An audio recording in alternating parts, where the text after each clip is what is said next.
Hello book lovers and welcome to another episode of the Monday Book Club. I'm Zoe Kirk-Robinson and today we're going to look at the second in the three Arthurian Chronicles books by Bernard Cornwell. It's The Enemy of God, and let's get straight to it.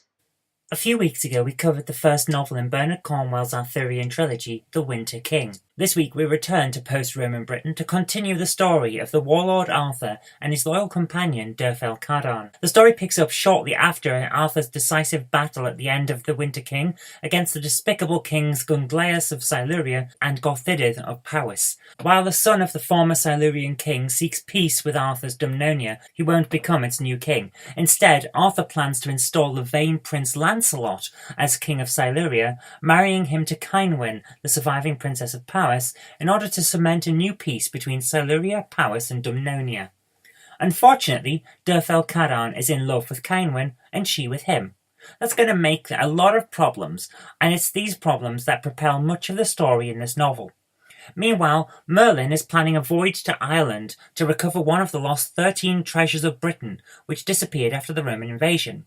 He seeks the Cauldron of Clodno Eden, which has remarkable restorative powers akin to what the Holy Grail is often regarded to have. Merlin wants Derfel to accompany him, but Derfel is sworn to go with Arthur to defend Eastern Britain from the Saxons. He can't do both. But Merlin gives him a choice in the form of a spell of sorts.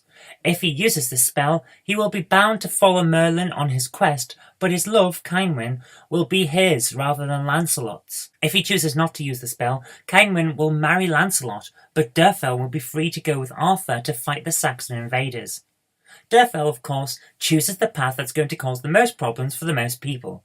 Cynwyn leaves Lancelot and declares her love for Derfel. They plan a home together, then Derfel releases his men from their oath so that he can go with Merlin on his quest, while Arthur still gets those of Derfel's men who decide not to go to Ireland after an artifact that may not even be there.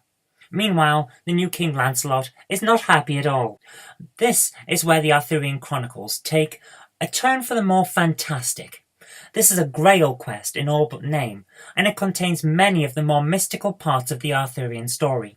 Merlin is depicted as a larger-than-life character, and while there are ways that what he does during the Cauldron Quest could be explained by a lack of medical knowledge at the time, the fog of battle, or sheer dumb luck, it is presented in the standard superstitious manner as everything else surrounding Merlin in this series, and thus becomes pretty much magical. This section of the story doesn't feel like the rest of Cornwell's Arthurian books, and whether you think that's a good thing or not will depend on whether you were enjoying the realistic depiction of the era up to this point.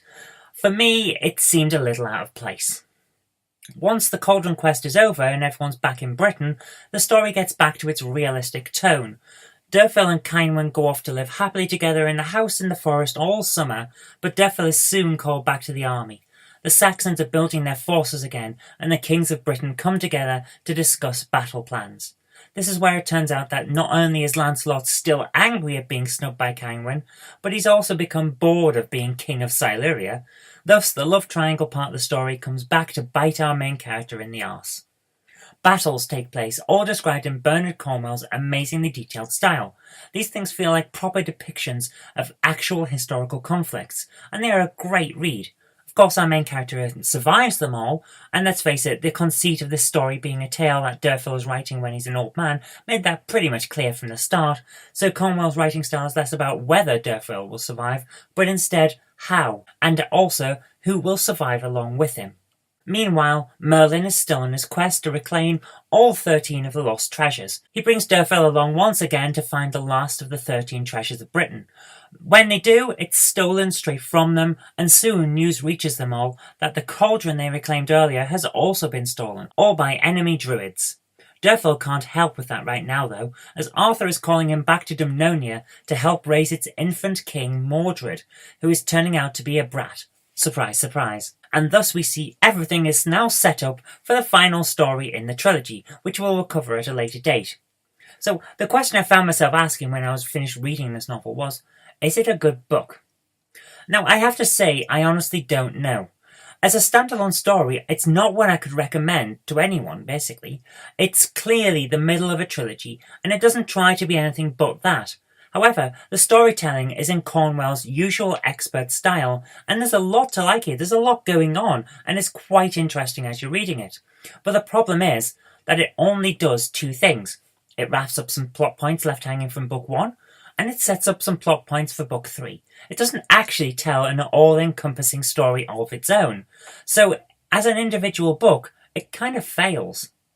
Now, it's well written, it's well paced, and it's very enjoyable, but only if you've already read the first book. If you have, that's great. You'll love this if you love the original. But if you haven't, a lot of what's going on here is going to be somewhat confusing. Although I dare say you'll still find enough here to enjoy that you'll keep reading despite its lack of standalone ability. So there you are. As I said in the review, it's one of those books where, yeah, it's a pretty good book, but the problem is that it's the second of 3, and it very much knows that it's the second of 3. It's finishing off plot lines, starting plot lines, but not really telling a story of its own. And that's why I think, from a point of view of would you read this book, I have to say probably I wouldn't recommend it unless you've already read the first one. If you've read the first one, then by all means go for it, because it is a good book and it's a very good continuation of the first story, but it doesn't stand up on its own, so we have to take that into account. So it's just one of those things. Anyway, thank you very much for watching. I hope you did like this, and if you did, remember to click a like button, share it with your friends so that they'll know a good book when they see it, and do subscribe for future videos because there will be more in the future. But until next time, I've been Zoe Kirk-Robinson, you've been watching the Monday Book Club on ZJKR, and I'll see you later.